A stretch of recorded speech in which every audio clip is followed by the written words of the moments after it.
നമസ്കാരം മക്കളെ, നമുക്ക് പഠിക്കാം. ഇന്ന് നമുക്ക് വ എന്ന വ്യഞ്ജനാക്ഷരത്തിന്റെ ശബ്ദം മറ്റു വ്യഞ്ജനാക്ഷരങ്ങളുടെ കൂടെ ചേർന്ന് വരത്തക്ക വിധം കുറച്ച് വാചകങ്ങൾ എഴുതി പരിശീലിക്കാം. ആദ്യം എഴുതുന്ന വാചകം സ്വയം പാചകം ചെയ്തു എന്നാണ് കേട്ടോ. സ്വയം പാചകം ചെയ്തു.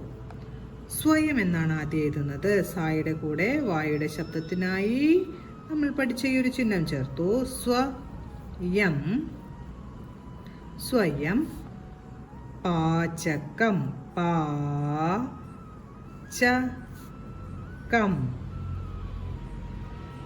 പാചകം ചെയ്തു എന്നാണ് കേട്ടോ എഴുതുന്നത്. എയുടെ ചിഹ്നമാണ് ആദ്യം ചേർക്കേണ്ടത്. ച വരച്ചു. ചെയ്തു.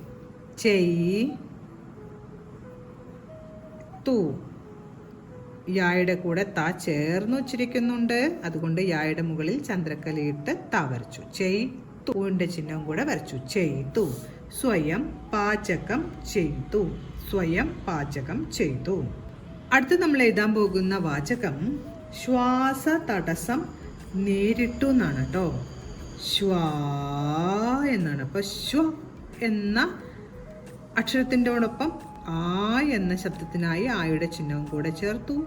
ശ്വാസ ശ്വാസ തടസ്സം തടസ്സം തടസ്സം ശ്വാസ തടസ്സം നേരിട്ടു എന്നാണ് കേട്ടോ എഴുതുന്നത്. രാ എഴുതി യുടെ ചിഹ്നം. നേരിട്ടു. ട ഉറപ്പിച്ചു വച്ചിരിക്കുന്നുണ്ട്. ടായുടെ കൂട്ടക്ഷരം എഴുതി ഉന്റെ ചിഹ്നം. നേരിട്ടു. ശ്വാസ തടസ്സം നേരിട്ടു. അടുത്ത് നമ്മൾ എഴുതുന്ന വാചകം ശ്വേതയ്ക്ക് ആശ്വാസമായി എന്നാണ് കേട്ടോ. ശ്വയുടെ കൂടെ ഏത് ശബ്ദമാണ് കേൾക്കുന്നത്? എ എന്ന ചിഹ്നം വരച്ച് ശ്വ വരച്ചു. ഇപ്പോ ശ്വേ എന്ന് ഉച്ചരിക്കാം. ശ്വേതയ്ക്ക് ശ്വേതയ്ക്ക് ശ്വേതയ്ക്ക് ആശ്വാസമായി കേട്ടോ. ആശ്വാസമായി എന്നാണ് എഴുതുന്നത്. ആ ശ്വ വരച്ച് ആയുടെ ചിഹ്നം ചേർത്തു. ശ്വാസ മായി യാ എഴുതി ഇടച്ചിഹ്നം. ശ്വേതയ്ക്ക് ആശ്വാസമായി. ശ്വേതയ്ക്ക് ആശ്വാസമായി. അടുത്ത് നമ്മൾ എഴുതുന്ന വാചകം സ്വൈര്യമായി കിടക്കണം എന്നാണ് കേട്ടോ. സ്വൈര്യമായി. ഐയുടെ ചിഹ്നമാണ് ആദ്യം വരയ്ക്കേണ്ടത്. ഇനി സ്വ വരയ്ക്കണം. എങ്ങനെ ഉച്ചരിക്കും? സ്വാ പ്ലസ് ഐ സ്വൈ. സ്വാ പ്ലസ് ഐ സ്വൈ. ര്യമായി. ര്യയുടെ ശബ്ദം വരുന്ന ഈ ഒരു ചിഹ്നം ചേർത്ത് എഴുതി. സ്വൈര്യമായി.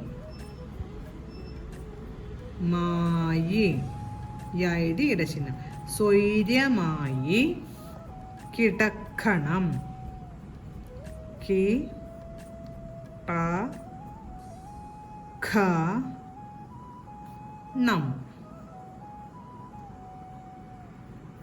കിടക്കണം.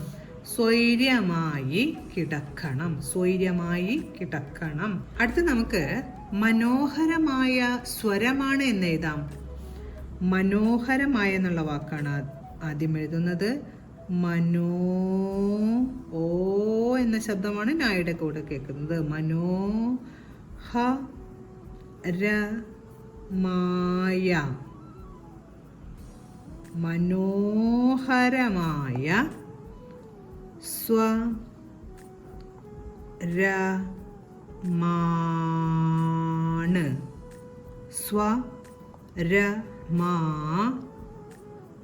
നായെഴുതി ചന്ദ്രക്കല. സ്വരമാണ്. മനോഹരമായ സ്വരമാണ്. ഇന്ന് നമ്മൾ വായുടെ ശബ്ദം വ്യഞ്ജനാക്ഷരങ്ങളോടുകൂടെ ചേർന്ന് വരുമ്പോൾ ഉപയോഗിക്കേണ്ട ചിഹ്നം വരുന്ന വാചകങ്ങളാണ് പഠിച്ചത്.